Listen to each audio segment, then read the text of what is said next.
Assalamualaikum warahmatullahi wabarakatuh.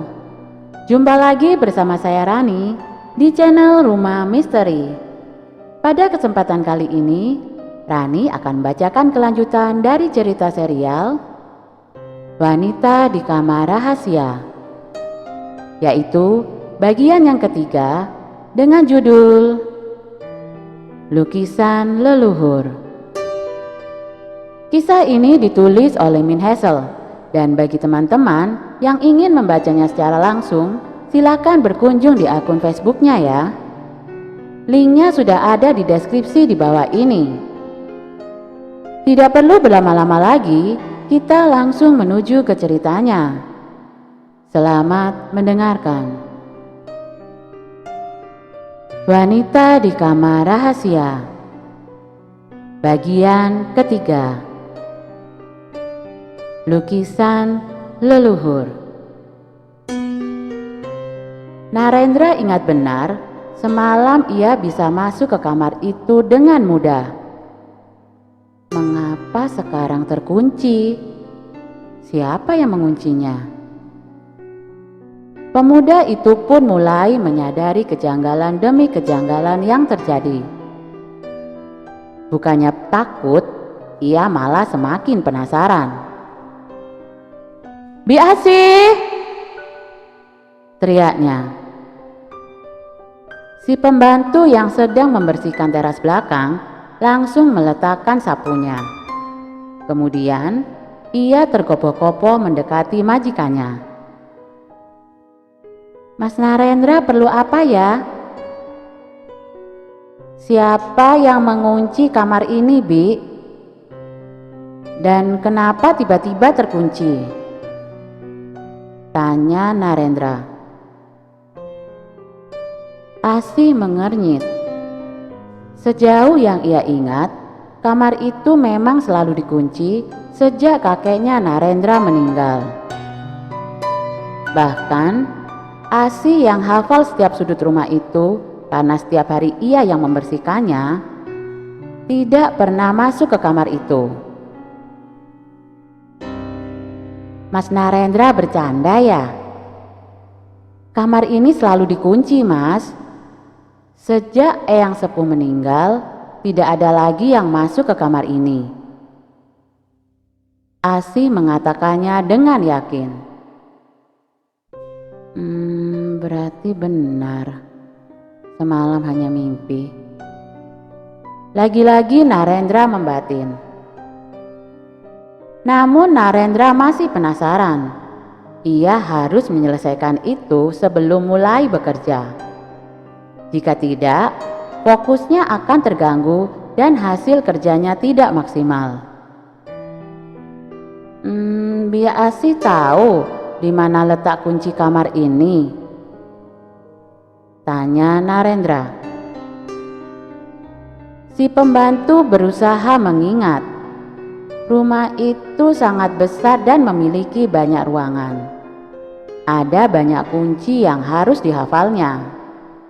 Selain itu, kamar itu memang tidak pernah dibuka. Asih butuh berpikir keras untuk menjawab pertanyaan Narendra. Sepertinya di kamar almarhum Eyang Sepuh, Mas.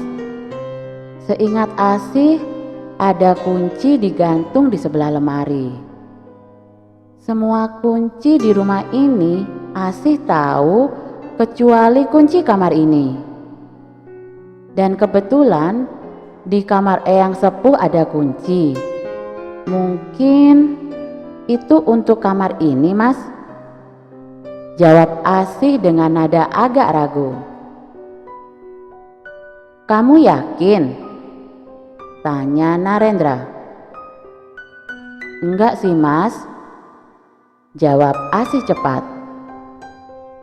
"Ya sudah, biar saya lihat."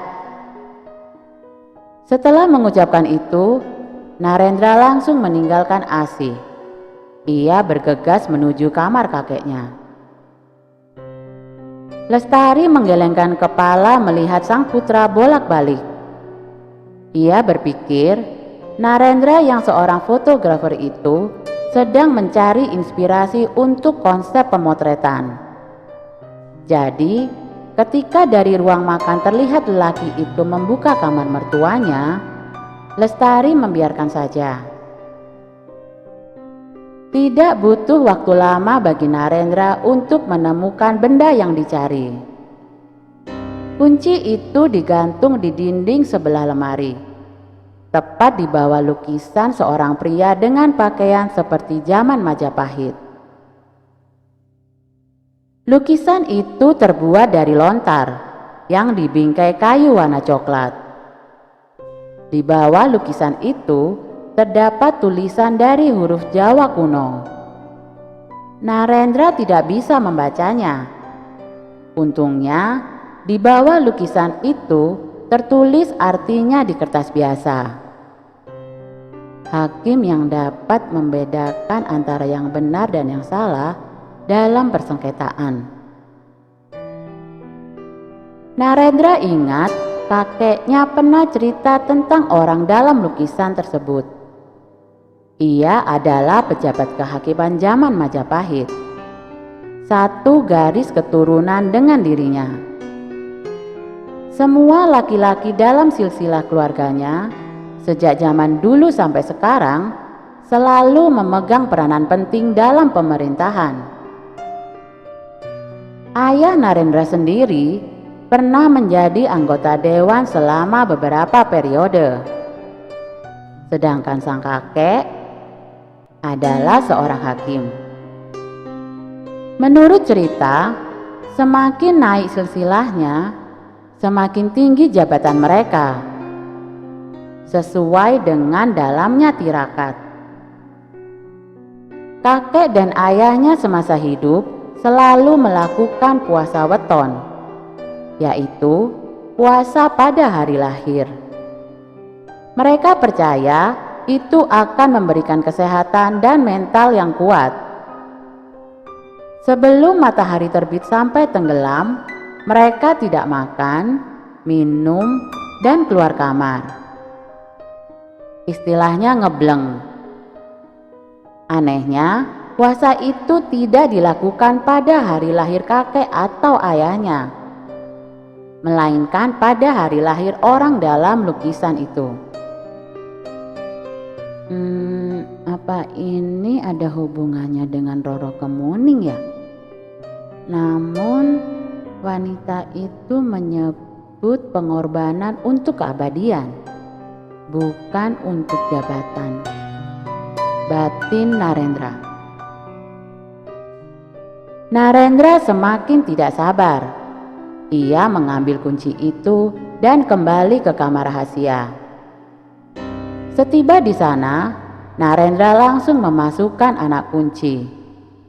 Ia memutar beberapa kali, namun tidak bisa. Ia berpikir sejenak. Entah dari mana muncul ide, ia harus memutarnya terbalik. Benar saja, pintu itu langsung terbuka. Ruangan begitu gelap. Aroma apek menguar. Narendra mengambil ponsel di sakunya untuk menyenteri tempat tersebut. Patung ular yang semalam ia lihat ada di sana. Begitu juga dengan lampu minyak berbentuk perahu. Benda-benda itu diselimuti debu tebal. Tempat di mana semalam Roro Kemuning memainkan kenong dan mengajaknya bercinta juga penuh debu. Tidak ada tanda orang baru masuk ke kamar tersebut. Narendra menyorotkan senter ke segala penjuru. Tidak ada apapun di tempat itu selain sarang laba-laba.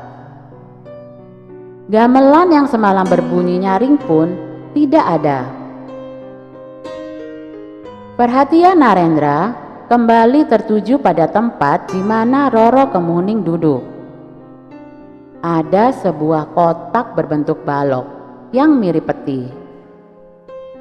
Narendra menyentuh benda itu. Debunya sangat tebal. hingga tak terlihat permukaannya. Ia ingin membuka, tapi khawatir debu-debu berterbangan dan mengotori dirinya yang sudah bersih dan siap berangkat kerja.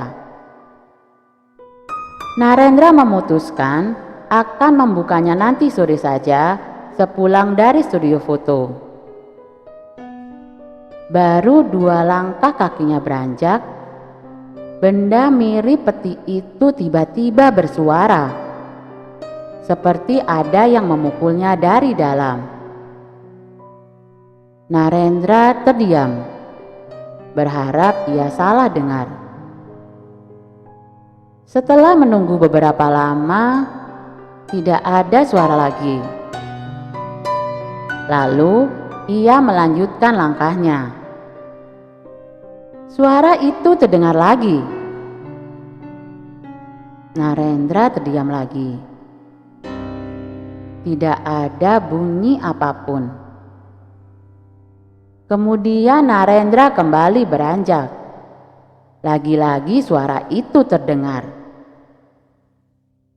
Pria itu tidak bisa menahan diri. Ia kemudian membuka penutup peti. Debu seketika memenuhi ruangan itu hingga membuat Narendra terbatuk-batuk. Kemudian ia mengarahkan cahaya senter ke dalam lemari. Narendra nyaris melompat ketika ia mendapati makhluk berpendar dan menggeliat. Ternyata seekor ular berwarna keemasan. Tubuhnya sebesar jempol Narendra. Ketika ular itu membalas tatapannya, Narendra bergeming. Ia tahu dalam bahaya, namun sebagian dari dirinya tidak ingin lari. Dalam pandangan Narendra, ular itu membesar.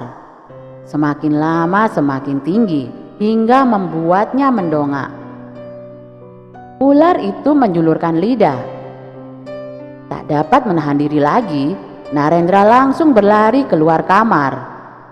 Ia membanting daun pintu hingga menimbulkan suara dentuman yang mengagetkan semua orang.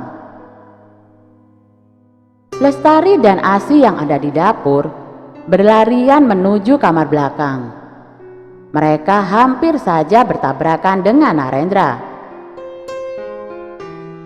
"Apa suara keras barusan?" tanya Lestari pada putranya. "Bom ya?" Asi tak kalah antusias. Narendra menoleh ke belakang. Ia kira ular besar itu mengejarnya, namun tidak ada apa-apa di belakangnya. Ia merasa lega, lalu menangkupkan kedua tangan ke wajahnya. Narendra menarik napas panjang untuk menenangkan dirinya. Tidak ada apa-apa, jawabnya dengan napas yang masih tersenggal.